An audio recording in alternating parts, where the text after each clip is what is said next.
Okay, well, good afternoon and welcome to the trade-based money laundering webinar, where we'll look to explore some of the innovative ways in which the criminal practice is being tackled. Criminals are exploiting international trade networks to move illegally obtained funds, often using techniques that are difficult to understand and detect. Trade finance processes are highly complex, involving an array of bodies and jurisdictions with disparate standards. They also remain heavily document-centric, relying on pages and pages of paper documentation like bills of lading, invoices, and packing lists, for example. In fact, in a recent Themis survey, we found that only 10% of respondents had fully switched to a digitized documentation process. So all of this makes the fight against trade-based money laundering a challenging one. Fortunately, though, new solutions are being developed which harness the power of artificial intelligence to process trade finance documents and detect suspicious activity. As the CTO of Themis, I'm a strong believer in the transformative potential of technology, and I'm delighted to be moderating today's discussion, which we have organized in partnership with Evolution AI. So to kick off, I'd like to introduce our panel of distinguished guests. We have Des Pieri, Global Head of Trade Finance Operations at eBury. Des is the CDCS qualified with over 30 years of experience in trade finance, working and managing teams in small foreign banks in the city. Des has led through systems implementations and upgrades from test creation to agile development of a trade platform. She has also identified solutions for automation of TBML checks, and Des has most recently embarked on a new challenge away from banking into a fintech. Martin Goodson is CEO of Evolution AI. Martin is Chief Scientist and CEO of Evolution AI, a company which uses computer vision and natural language processing to extract data from PDF scans and machine-readable text. Martin is also the chair of the Royal Statistical Society Data Science section and runs the largest machine learning community in Europe, the London Machine Learning Meetup. Kevin New, Illicit Finance Strategy Lead at HM Revenue and Customs. Kevin has over 12 years experience working on illicit finance issues. His most recent role has included the development of HMRC's first dedicated illicit finance strategy, marrying together the unique intelligence, investigation, and AML supervision capabilities to target complex tax and customs risks. Kevin is also leading HMR's response to trade-based money laundering and recently co-authored the Joint Financial Action Task Force Egmont report on new trends and methodologies in TBML, published in December 2020. I will be moderating the panel for the next 40 minutes or so before turning over to our wonderful audience for 10 to 15 minutes of Q&A sessions at the end. I encourage all of you to send in your questions throughout the event via the Zoom question panel. So to kick off, Kevin, I'll turn to you if I may first. Trade-based money laundering continues to be a menace to global businesses and financial institutions, and criminals are quick to adapt their methods in the face of changing circumstances. Based on your experience working on trade-based money laundering, both from the HMRC and the Financial Action Task Force, could you tell us a bit about the current state and nature of the threat, both in the UK and internationally? Thank you, Matt, and thank you to colleagues from Themis for inviting me along to this webinar. So within the report itself, we took perhaps a more conservative approach to trying to estimate the value of trade-based money laundering. In developing the lines that supported the press release, we focused on a figure that we could be confident in and that we could audit, that stood up to scrutiny. So within the report, there are several investigations from colleagues in the US, in the Netherlands, and joint Europol working, identifying hundreds of millions of pounds worth of money laundering linked to trade-based exploitation.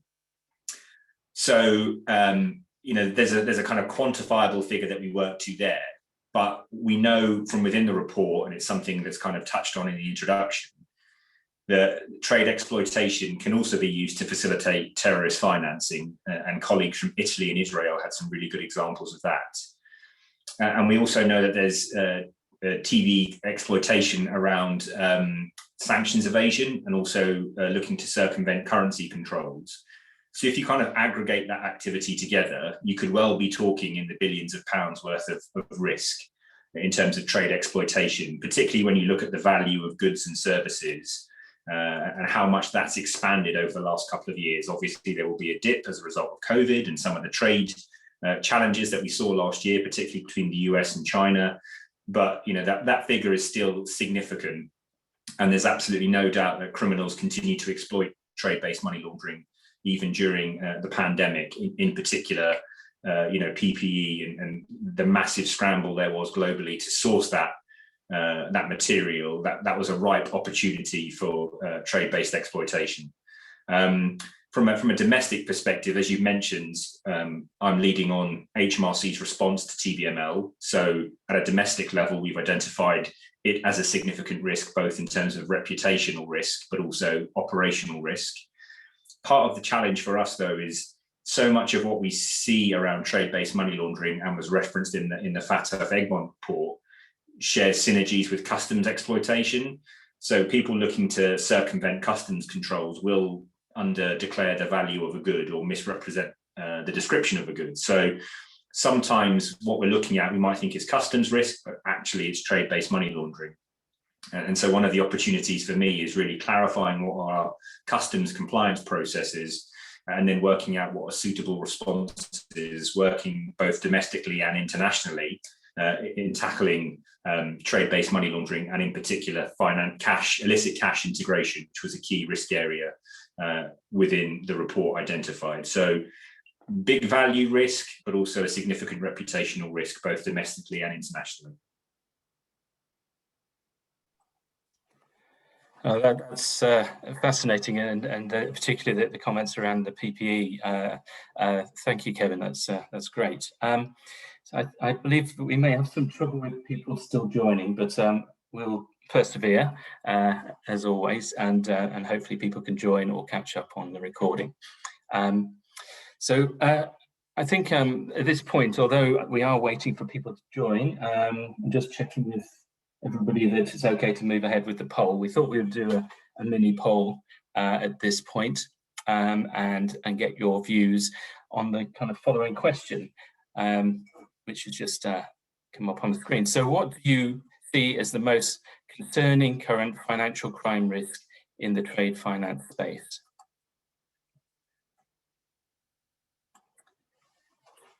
And so while everybody's just voting on those briefly, I'll illustrate the kind of the size of the trade finance documentation fraud in particular, sharing a recent case study where a Singapore-based commodity trading corporation, Hin Leong, used forged documents on a mass scale to secure new trade financing and also to repay earlier debts. The firm racked up about or over $4 billion in debt to over 20 banks simply by pledging cargo that they did not own or simply didn't exist. I think that kind of really illustrates and underlines the magnitude and size of this challenge. So I guess we're looking for these votes to come through. And do we have the results? Aha. So we have under and over invoicing as being coming out on top, but quite a spread across the other issues there. So certainly interesting, and hopefully we'll follow up on that as the kind of conversation continues. Right, so continuing with the sort of questions, and if I could turn to Des, based on your experience working in trade finance at foreign banks in the city, could you please tell us a bit about the trade-based money laundering techniques that we've mentioned in the poll previously?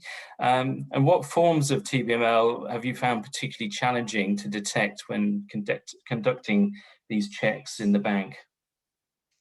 Hi, Matt. Thank you for introducing me and for inviting me to be on the panel.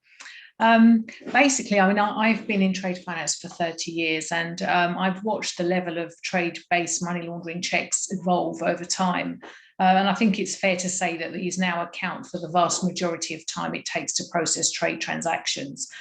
I think we're finding that TF teams are spending longer and longer performing these checks, and in some instances they're actually taking longer than doing the transaction itself.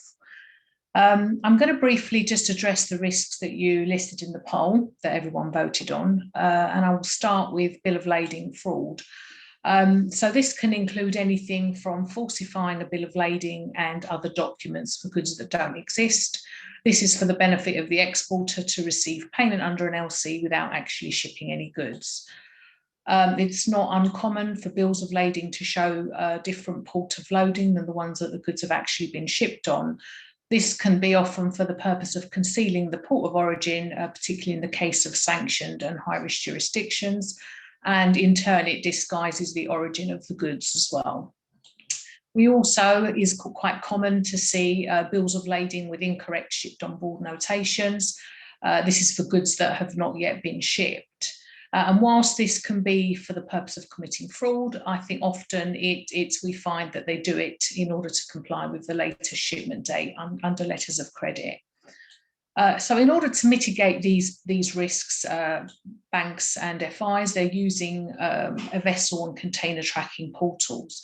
And so through these websites, we're able to obtain detailed reports of the vessel movements, which allows us to determine whether the goods are actually loaded on board the vessel as shown in the bill of lading.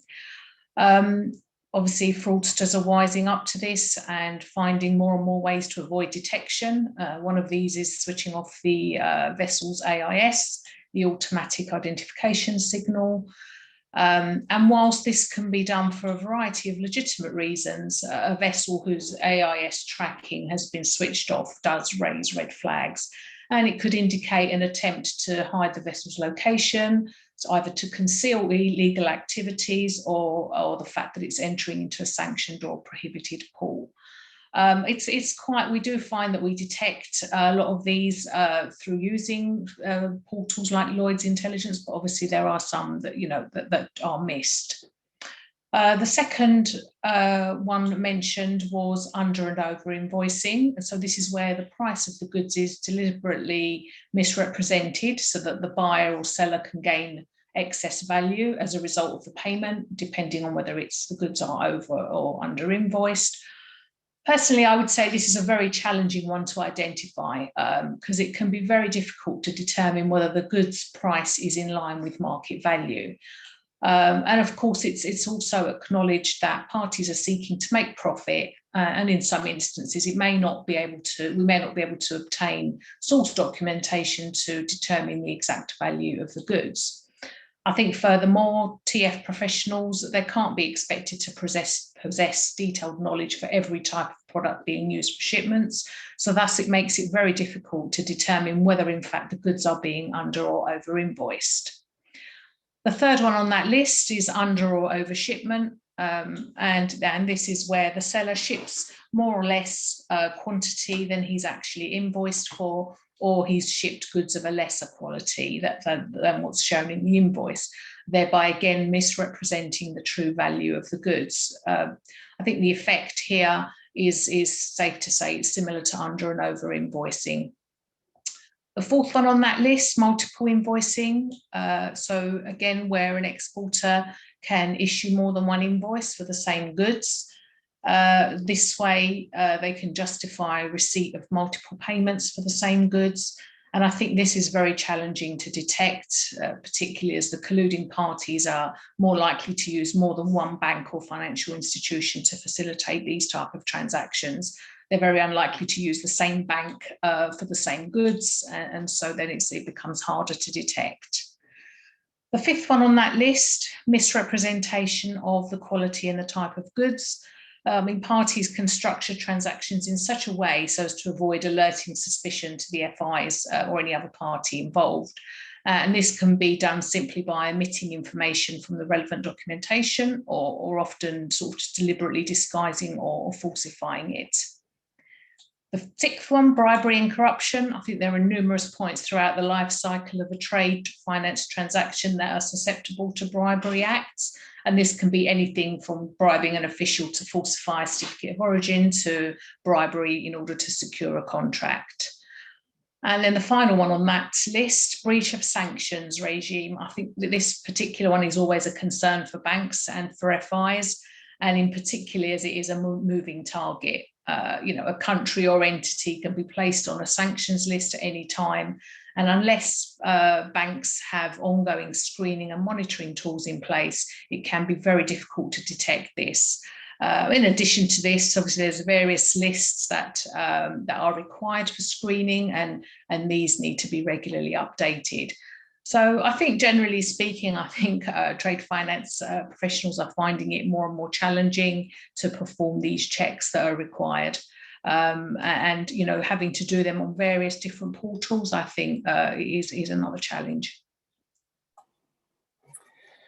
Yeah, no, thank you very much for that, and sort of explaining some of those issues that have been flagged up. And I think turning to Martin, and in relation to what we've just heard, one of the key issues in detecting and disrupting trade-based money laundering relates to just how document-centric the whole process is. And there's a case study from 2018 from the International Chamber of Commerce that reported that due to a single trade finance transaction, it required over 100 pages of documentation, which broke down into over sort of 4 billion worth of pages, apparently.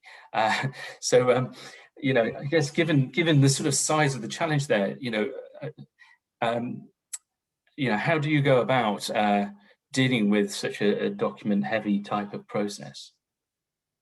Thank you, Matt. Well, first of all, let me just say how happy I am participating in today's event. It's a really important topic, one that's very close to my heart, and thank you to the organisers for putting it together. That's your question. 4 billion pages of documents circulating in global trade at any one time. And each of these pages may itself contain 50 or 100 relevant pieces of information.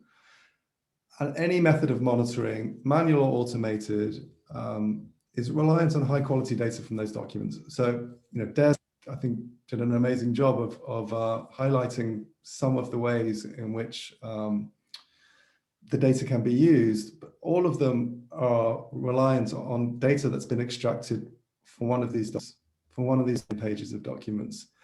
It really resonated with me that Des said that people are spending more time on the AML checks than the actual transaction itself. And our customers are telling us that it can be very time consuming to manually key in the data from documents. And also the accuracy of manually keyed in data can be really low. It's also cost prohibitive to extract all of the data points from each of these 4 billion pages. It's only going to be possible to extract a small set of potential data page. Having a comprehensive extraction of everything would be really helpful to detect the underlying patterns, but it's just too expensive. So data is critical for two uses, really. Monitoring of individual transactions, first of all, is also really important in customer due diligence at the point of onboarding of the customer. So, for example, it's important to understand whether a particular transaction just makes sense in terms of the stated business activity of the customer at the point of onboarding. It's also possible to detect fraudulent documents when you have the right data. You mentioned the Hin Leong case. So Hin Leong forged a large amount of documents. They forged bills of lading, bank statements, many other kinds of documents. When companies forge documents like bank statements, for example, they're normally combining elements of real documents together. So it's actually quite feasible to identify when this happens, but only as long as you have the data from all the bank statements in structured form. Unfortunately, if you use a manual data extraction, it's almost impossible to extract all the information from bank statements because so dense with data, it's just too expensive to extract everything. Another issue is the matching of documents together. For example, the import and export declarations between customs authorities. This is really important because, as came up in the poll, over and under invoicing is the thing that people are most concerned with. This often results in a mismatch between the value of goods stated on the import and export declaration. Now, if you have millions of import declarations, you have to find which are the matching export declarations in a database of possibly many millions of other documents of export declarations. You have a huge problem unless you've accurately extracted and structured the data from these documents. So getting structured data from the documents is a key part of many aspects of financial crime prevention.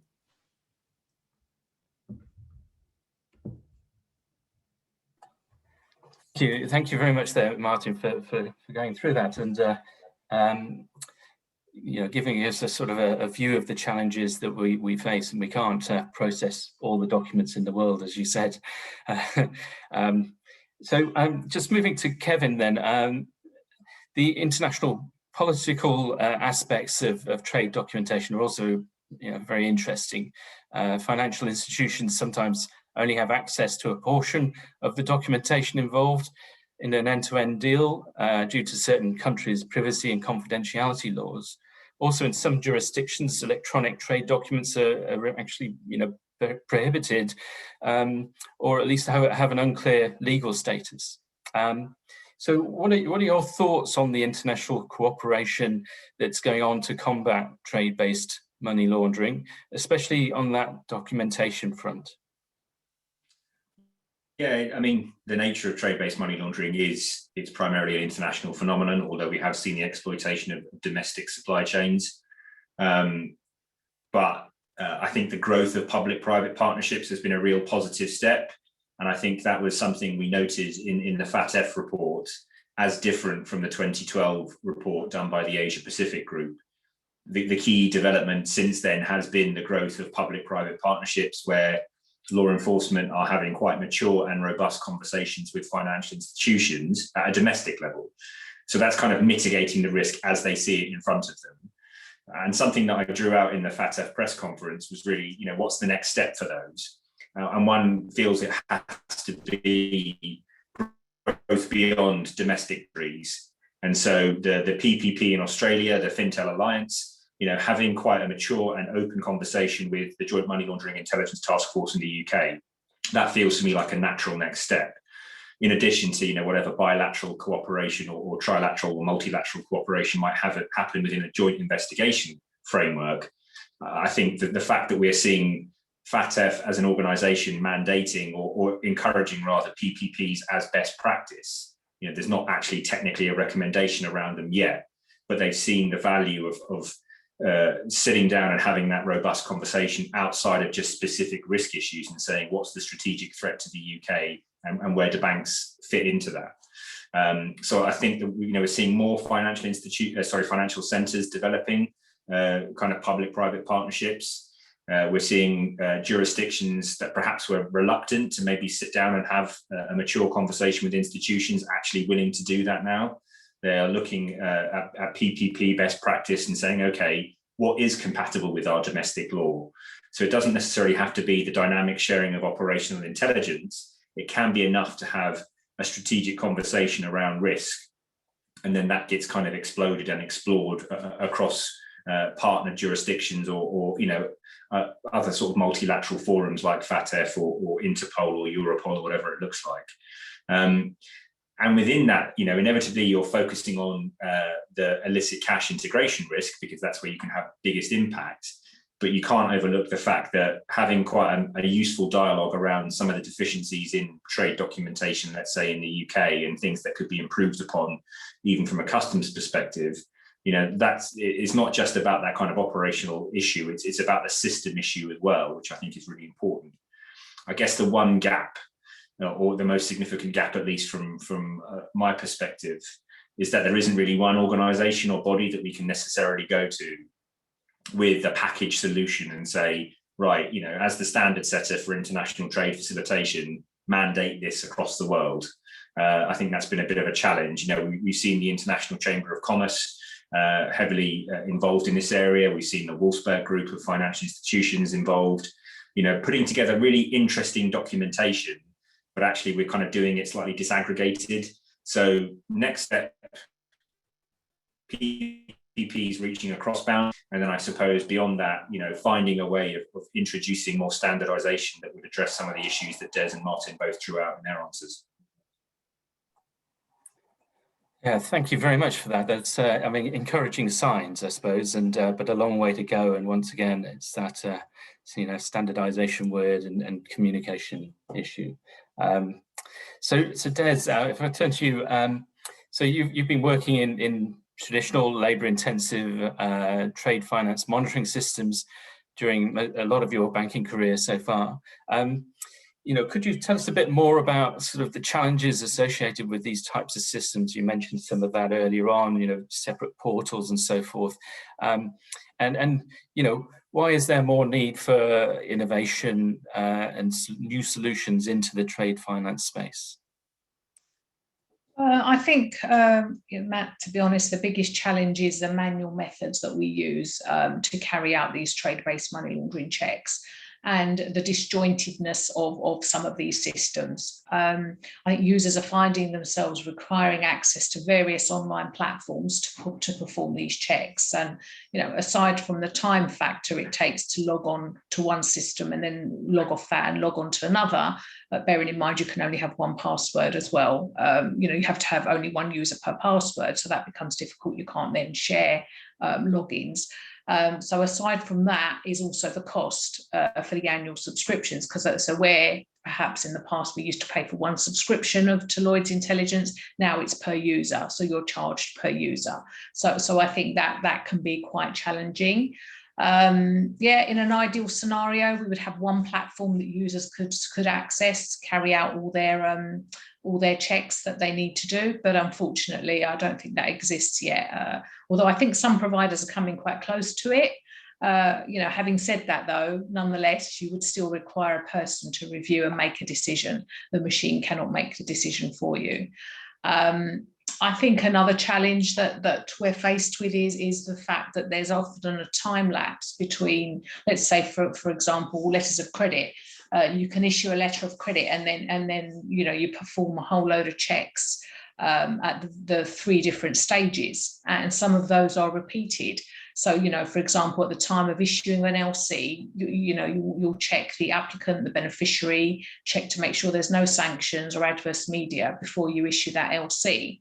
That's in addition to checking their lines of business to make sure that the whole transaction makes sense, the transportation route to make sure that there's no prohibited ports involved, goods are not on a dual use list, the price of the goods, is it sensible?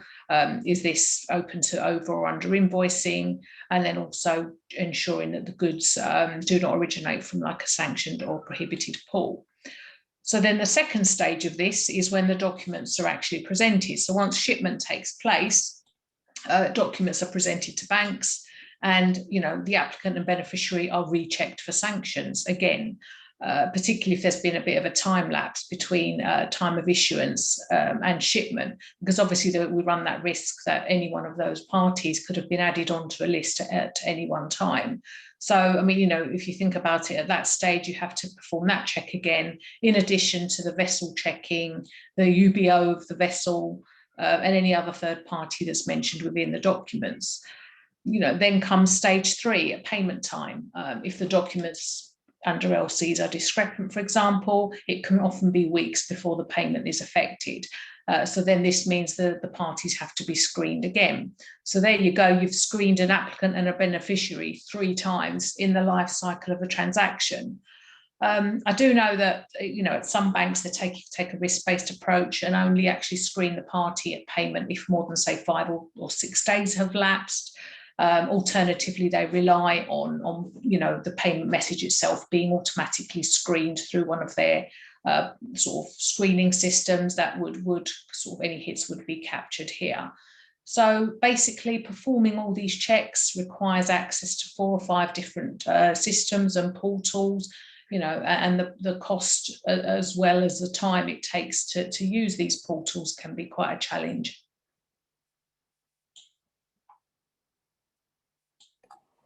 Thank you for that. That's very, very interesting, and I think leads us neatly to kind of turning our attention towards the kind of role of AI in trade finance. So, so Martin, the machine can't make the decision, to misquote possibly Des there. You know, looking at AI when it's applied to trade finance documents, you know, how close are we getting to making that decision? And what are the processes and benefits that AI can bring? What's the current state of affairs for AI in this space?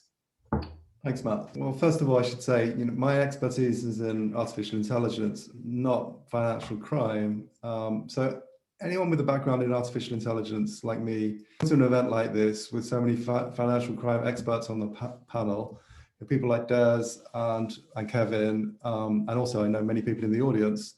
Someone in artificial intelligence needs to come with a bit of humility, actually, I think. And I'm here to take part in the conversation and learn as much as anything else. I think Des is absolutely right. The machines can't make these decisions by themselves. I don't think that AI is going to solve all of our problems in financial crime. AI can only work with the data that's available, and often the data is just not there, or the data is too fragmented, it's too siloed to be used effectively. Those are organizational problems, and there isn't anything that AI can do to help that. I also don't think that AI is necessarily any better at detecting patterns of criminal behavior than simple statistical methods. The false alarms, the false negatives which arise, they're not there because the algorithms are not powerful enough. I think they arise because the data is just not available again. And in particular, I think that modern methods of AI, such as deep learning, they just don't work at all unless you have very large data sets. So if you're hoping to use deep learning to perform trade surveillance, you would need a really good data set, a large data set of positive cases. In other words, known cases of laundering. And unless you have the NCA, you probably don't have that data. Even the FCA doesn't have a data set like that. However, I do think that there's something that AI help with, and that's the low-level tasks, the low-level document processing tasks. You know, Des was talking about having to log into various systems that can be automated. There are other documenting tasks, like the things that our company specialize in, like data extraction. So that's a task where there is actually lots of data available, historical data, historical debts. Data extraction relies on two areas of AI called computer vision and natural language processing, and these are the areas that deep learning is known to excel at. So people, you know, most people, when they, if they're used to traditional optical character recognition for data extraction, or OCR, they're normally really surprised about what deep learning, modern AI systems are capable of when it comes to reading data points from documents, particularly on really bad scans of documents, which may have been photocopied and rescanned many times and are hard to read, even for humans. Deep learning is also really good at understanding the context of information on the page in a way that traditional OCR doesn't. OCR is quite unintelligent, really. You have to give it a template, which is really just a system of rules for reading a document. So if you want to read a port of discharge on a bill of lading, you'd have to try and identify all of the ways in which this could be represented and make a rule for each variation. The rule, you know, simple rule might be read the first word to the right of the words port of discharge. That's not really reading a document. Just don't use rules like this to read a document. I mean, it would be impossible to make enough rules to cover every eventuality, every way of writing this information. AI systems is much more flexible than the traditional rules-based methods, traditional OCR.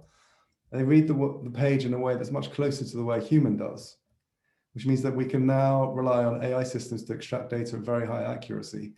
So comprehensive and nicely structured data can be obtained quite cost effectively now, which is, you know, it's not to disagree with the machines really fit for making the kinds of decisions that Des is making, but they are really good at just preparing the data, structuring the data in a nice, clean way, cost effectively and very accurately, which means that people like Des can spend more time on the harder, more intellectually demanding tasks, and this, just wasting their time on these time-consuming tasks. Yeah, absolutely. I mean, it's the data aggregation and those sort of tasks is where AI can really start to provide some, significant benefits to us. So, Kevin, so we mentioned that you co-authored the Joint Financial Action Task Force Egmont report on new trends and methodologies in trade-based money laundering. The report notes, and I quote, that innovative IT solutions such as graph analytics and artificial intelligence and machine learning can be particularly helpful in TBML-related analysis. Could you tell us a bit more about these findings and about the use of the technology in law enforcement efforts to crack down on trade-based money laundering? Yeah, sure. So I suppose what was unique about this report was the involvement of the Egmont group of financial intelligence units. Not all FATF reports necessarily have that kind of co-authorship. So while they may be engaged from a technical perspective, on a particular piece around modern slavery, human trafficking, for example, here we really had continued and invested engagement from FIUs right across the globe. And it was those guys that were identifying those opportunities for improvements in technology. So exactly the point that Martin made, FIUs probably have the luxury of bulk data. Now, there are questions around the quality. Obviously, not every STR or SAR is always a goldmine for identifying money laundering, but there's a kind of standardized way of submitting that STR or SAR. The main kind of open text field is around their reasons for suspicion, but you work with reporters and help improve the quality of the information that goes into that. And so then you can apply those tools much more effectively to draw out both strategic, tactical, and operational analysis. So I think it's kind of law enforcement firms or bodies rather, and also possibly customs administrations that are ingesters of significant amounts of data that can benefit from improved automation and some of the tools that Martin has referenced as being, a real key to unlocking administrative task and actually identifying risk in a much more intuitive and sophisticated manner. And so, speaking from an HMRC perspective, it's something that we have invested a significant amount of time and money in. The fact that we receive, domestic tax data, the fact that we receive international tax data as part of the common reporting standards, there's customs information coming in from all around the world. We work collaboratively with the United Kingdom FIU to ingest suspicious activity reports and do bulk analysis of risk from a taxation and kind of customs risk perspective. All of that is done using intuitive tools, AI. Some of the aspects that Martin described. I don't profess to be a technician by any stretch, but having seen it in action and seen the outputs, that would have taken, an intelligence officer years possibly to cross-check each data point and determine whether there was something worth following up. But using kind of, a rules-based process, giving it kind of reinforcing the sense of what risk looks like within those systems and processes, it's just made our lives significantly easier from a kind of mass market taxation aspect. I appreciate that, institutions don't necessarily have the luxury of a consistent form of data in the way that we do. And so it needs to become a bit more of a compromise in the way that Martin describes, perhaps, as to how those are implemented into the financial crime system. And I think that kind of issue of unlocking people away from relatively low-level administrative tasks is really quite fundamental. And I think it's something, that all law enforcement agencies need to get on top of. So, from a domestic perspective, people may have seen a slightly different issue, but it just shows you the kind of how criminals are using technology much more effectively. Was the EncroChat exploitation by the National Crime Agency, being able to penetrate secure communications and extract huge amounts of really interesting intelligence around a range of crime types.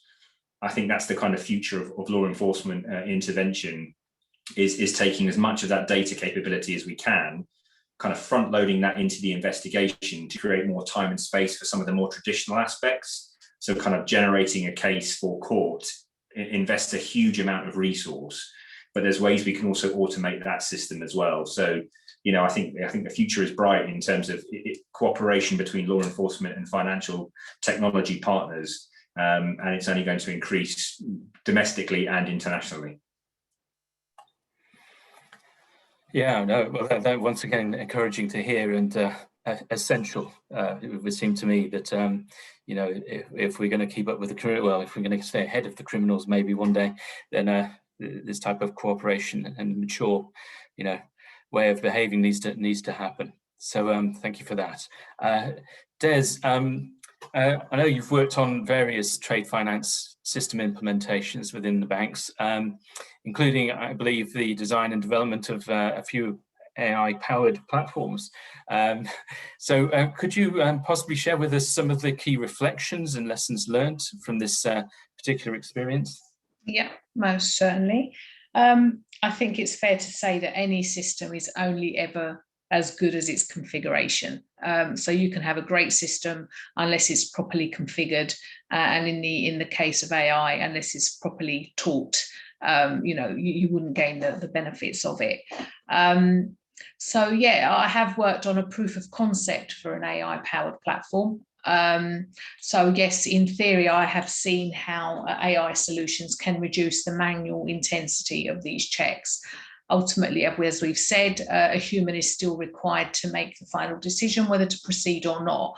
But agree with Martin, it can take away some of that labour intensity of signing onto various different platforms, and it can present the data in such a way that you can people like me and trade finance professionals can spend their time reviewing that data and making the decision, as opposed to spending the time gathering it. So yes, for sure.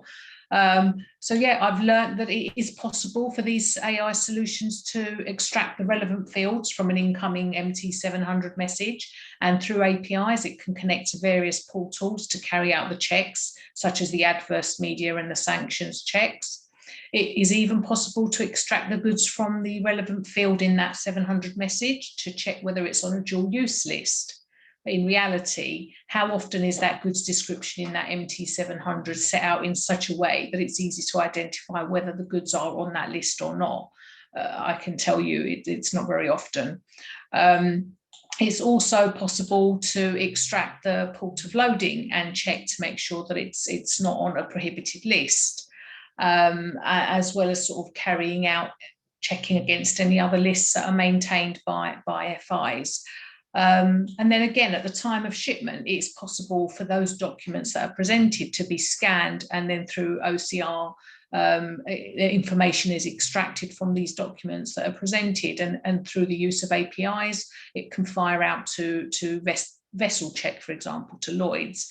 It can perform sanctions checks on the parties, but then ultimately the results returned are for somebody to review. Again, I think, as mentioned earlier, it is worth noting that the quality of the documentation is key to obtaining a good result. And as we know, some of these documents that come from around the world, particularly China, maybe India, they're not always the best quality. So they're not the easiest to read, even for a human being, let alone for a machine.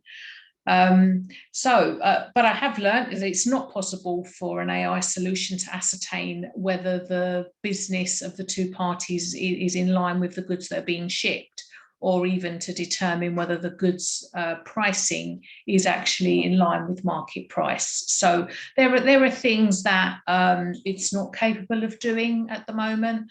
Whether that happens in the future, it sort of remains to be seen. But you know, I've even sort of seen this particular AI platform that I was working on, specifically built for letters of credit. So the solution uses algorithms to check documents against the LCs, and it returns discrepancies.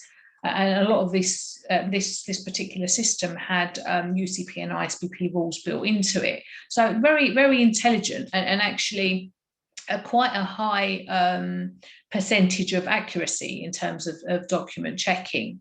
But then again, as we've keep saying we need a person to review that and decide whether that is acceptable or not. But yeah, without a doubt, there is no doubt in my mind that automation is very much needed in the trade finance space. But I'm not quite sure whether we're ready to replace trade finance professionals with AI solutions yet. But for sure, it can streamline and improve the processes and remove some of the manual work involved. I've seen that firsthand. Yeah, no, absolutely. And it's about, chopping away at the problem and identifying those discrete areas to focus in on where you can have significant value and benefit of using these techniques. So we're just running a little bit late, but I do want to kind of close out with a kind of final question to Martin, and don't feel rushed in any response. The kind of rollout of AI systems in trade finance banks is still quite at an early stage, as we've heard. From the perspective of being an AI solutions architect and provider, would you be able to elaborate on some of the challenges involved and ways in which these can be addressed to enable smooth and wider adoption of these approaches in the future? Sure. Yeah, Matt, I'll answer quite briefly.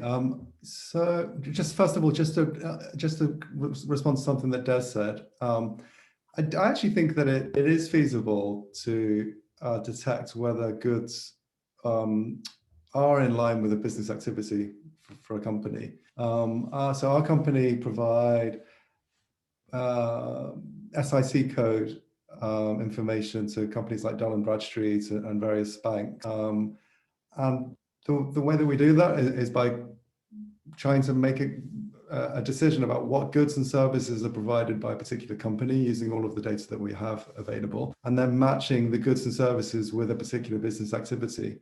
So it's only a small step from that kind of technology to being able to ask whether a particular whether some goods make sense with respect to a particular business activity. So that's something that we have experience with, and I think it's more than feasible.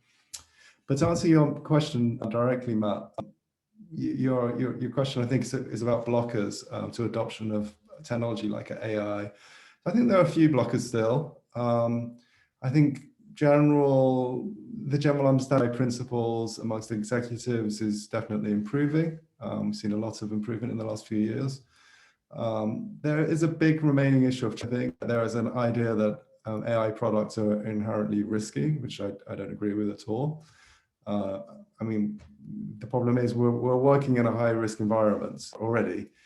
There's a risk of not using powerful technology, especially when the criminals are using automation and they're operating at industrial scale themselves. The risk there is just not using technology in order to combat that crime.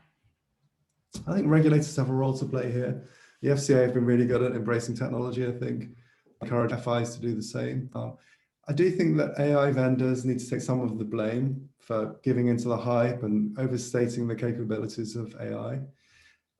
The large consultancies rebranding themselves as AI specialists, they were auditors and accountants, now they're AI specialists. I've seen a lot of projects which have failed because of this. I think overall, you end up with a loss of trust in AI technology, which is counterproductive. So at our company, at Evolution AI, we've tried to address some of these trust concerns by making sure, first of all, that humans always perform a crucial oversight role. No decisions are made solely by machines, as I think has been said by several people on the panel. And we've developed a lot of functionality around an efficient QA process, making sure that we're using humans, but using their time efficiently, the costs don't explode. We also think that transparency is really important. We think that it's really important that an algorithm is not a box, doesn't just give an answer, giving some justification for that answer. So every machine prediction comes with a corresponding explanation. And probably most importantly, we also provide a full audit trail. So it's clear what the provenance of information was. Was it an automated prediction? Has it been verified or modified by a human? And if so, who did verification? And we can provide the exact point on which page of the document provided the information. And we think that this kind of approach is the way to slowly gain trust, demonstrate performance, and bring down some of these barriers. Thank you for that, Martin. That was yeah, really useful, and I think very solid response to the state of AI today. So we have some questions that have come in during the discussion. So I'll just fire away with a few of these. I recognise we're kind of running shy of time, so we'll try and get through these as quickly as we can. But Kevin, if I can just come to you. So the question comes in, the British government is putting a lot of emphasis on the creation of free ports as part of its post-Brexit plans. However, free ports have in the past been quite vulnerable to trade-based money laundering. Is this an area you have worked on? And if so, it'd be good to learn a little bit more about the free port related financial crime risks and associated mitigation strategies. It's a really good question, and I have to be careful around the answer I give, since I'm representing HM Revenue and Customs. But we've certainly been working with colleagues in the Treasury to consider the nature of financial crime risk, both in terms of taxation and customs risks, but also facilitation of TBML, associations with terrorist financing and the exploitation of art and antiquities, particularly from conflict zones. What's quite good from our domestic perspective is that one of my colleagues sits on the OECD's sort of financial trade zone best practice group. And so they've introduced a series of principles, recognizing there is an economic benefit of having free trade zones, financial free zones, commercial free zones, but actually kind of saying, well, okay, if you're going to tolerate this level of freedom, then these are the sorts of methods you need to put in place to mitigate the risk. And so that's kind of making sure that the overarching free trade zone supplier is aware of their customer due diligence requirements. That where practical, if you can look to adapt, equivalent money laundering regulations into these free trade zones, you can start to apply some rigor around how those businesses are vetted. The fact that there would be ongoing compliance checks, particularly if the business is considered of higher risk of facilitation of whatever crime type it might be. Some of that could be predicated from a TBML perspective on types of commodity or types of sector they're operating in. But TBML is so flexible, and we've seen a growth in actually services-based money laundering. So taking away the difficulty of determining whether a good is at market value and deciding whether someone's capability and experience and expertise is at market value. So that's really complex. The FATF did a report, I think in 2010, which really articulated the risks around free trade zones in quite a lot of detail. And I don't think they fundamentally changed in the sort of decade that's come since. It's still sort of tried and tested risk areas. Some of the facilitation methods might change. There's obviously the growth of cryptocurrencies in the past 10 years. We've perhaps seen more exploitation of corporate structures in sort of global laundromat schemes. So that brings with it a different nature of risk enabling, but actually it's still trade-based money laundering. There's still kind of tax risks from a kind of arbitrage perspective. So I would, encourage people on the webinar, if they haven't seen it, to look at the FATF's free trade zone report, and if there's an opportunity to look on the OECD's website similarly around the kind of structures they are encouraging countries to apply when introducing free trade zones, but to kind of give people an assurance that from a financial crime risk perspective, we are heavily involved and invested in the work that Treasury are doing in designing the UK's own free trade zones. Thank you for that. There's a question came in, I think would suit yourself. One of the skills that's central to trade finance operations is the inspection and forensic understanding of the physical documents involved. How has this been possible to do whilst working from home? And do you think that the pandemic has given the digital transformation of trade finance a serious push? Yes, I do think it's given it a push, and I think it's going to force a lot of banks to go down the digitalisation route. As for checking of documents, I mean, at the moment where I currently work, we don't check original documents, but where I worked before, and that was this time last year, so during the first lockdown, we were actually relying on one member of staff going into the bank and literally receiving the physical documents. And I do know that a lot of colleagues of mine that are in this sector, again, are going into banks and having to physically deal with the physical documents. It's possible to check the documents on screen. So what I think that the teams have been doing is scanning the documents and sending them to those people that are working from home. They've been checking them, and then the person based in the office just checks for the authenticity to make sure that the documents are originally signed, and so on. But definitely, I think there's a real need to review the need for originally signed documents such as bills of lading, bills of exchange, certificates, and so on. And yes, I do believe that this pandemic and the remote working is going to force that in the next year or so. Great, thank you very much. Martin, one for you.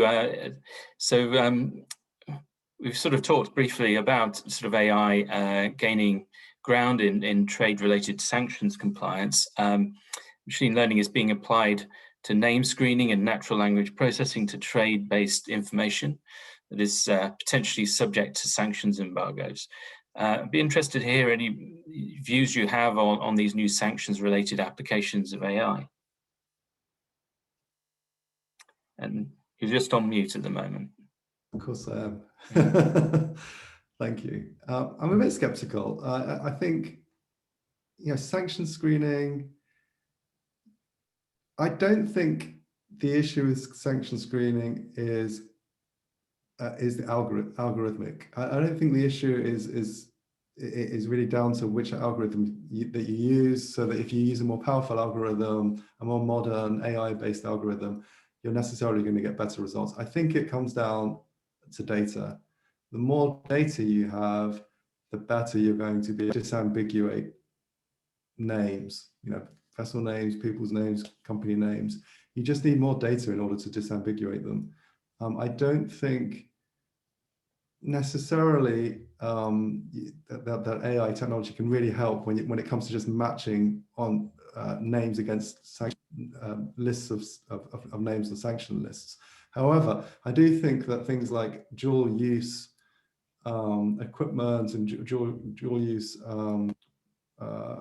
products, I do think there's a role for NLP there, because I think it's not just the same thing as just matching a name against a sanction list. It's not a straightforward. It's a much more subtle decision to make whether something can be dual use or not. And I think that that's where natural language processing really excels and can give better results than humans. Humans aren't very good at this, actually. This kind of task, humans find quite challenging. Machines obviously have much larger databases. They can make much better decisions on things like that. So I think that's probably where I would look. Thanks, Martin. That's great. And just one other question that I'd like to pass to Kevin, if I may, just around the Hin Leong case. And the question really was that surely the amount of fraud there could have been a lot smaller if the banks just communicated and shared their data. You've talked to this already, but I think it was quite good to hear, and I think we could clearly do better. And do you think this is really feasible? I think that's, well, notwithstanding the kind of next logical steps that I set out in terms of cross-border cooperation, I think from a domestic perspective, I think it has to be something we look at, and if that needs legislation to give those institutions assurance that actually what they're doing doesn't fall foul of any sort of data protection requirements, or that the customer could turn around and feel like their data and their privacy has been breached, then I know that's something that colleagues in the Home Office are looking at, as a potential, working with the institutions themselves to understand how that can work in practice. So, while the GIMLET in the UK works on the basis of Section 7 within the Crime and Courts Act, there is still some caution within the institutions about the extent to which they can really share quite a lot of information, even using Section 7. So I think the question, from Alex was really well made. That would be obviously the case to mitigate risk if they could only share data more effectively. And so, what we've been doing within the TBML expert working group is really talking about the enabling activities. So Baltic companies being a big case in point. And what does Baltic displacement look like? The risk of UAE general trading companies, they are important, but they are enabling activities within TBML, whereas that kind of documentation piece would really get to the heart of schemes and scams that are ongoing. So certainly from a domestic perspective, it's something we are looking at, and if necessary, looking to legislate around, so that we can get over that hurdle and just share things in a more dynamic way, and actually target risk and whether it's TBML, whether it's romance fraud, whether it's other types of fraudulent activity in real time. And I think that's, from a law enforcement perspective, targeting that finance as quickly as practical before it leaves the jurisdiction is always the way we want to kind of mitigate risk or respond to risk where we can. Thank you so much. And look, guys, we're simply out of time, I'm afraid. But thank you very much for all your responses. I did want to get that last question in to get some answer to that, and thank you again. So I want to just say, remind you all that we are continuing the conversation on the Themis Senate, which is our online Q&A portal, which the panelists will do their best to answer any additional queries after this webinar. I want to thank our excellent panelists, Des Pieri, Kevin New, and Martin Goodson, for joining our discussion today and sharing their expert views. We have covered some pressing financial crime risks in trade finance and discussed the potentially transformative power of AI in mitigating these risks. It's been fascinating to hear your insights. Finally, a big thank you to our partner, Evolution AI, for your invaluable help in organising and broadcasting the webinar. We very much look forward to much more Themis Evolution AI collaboration in the future. So finally, thank you to all of our wonderful audience for tuning in to this webinar, and I hope you have a pleasant evening. Thank you very much.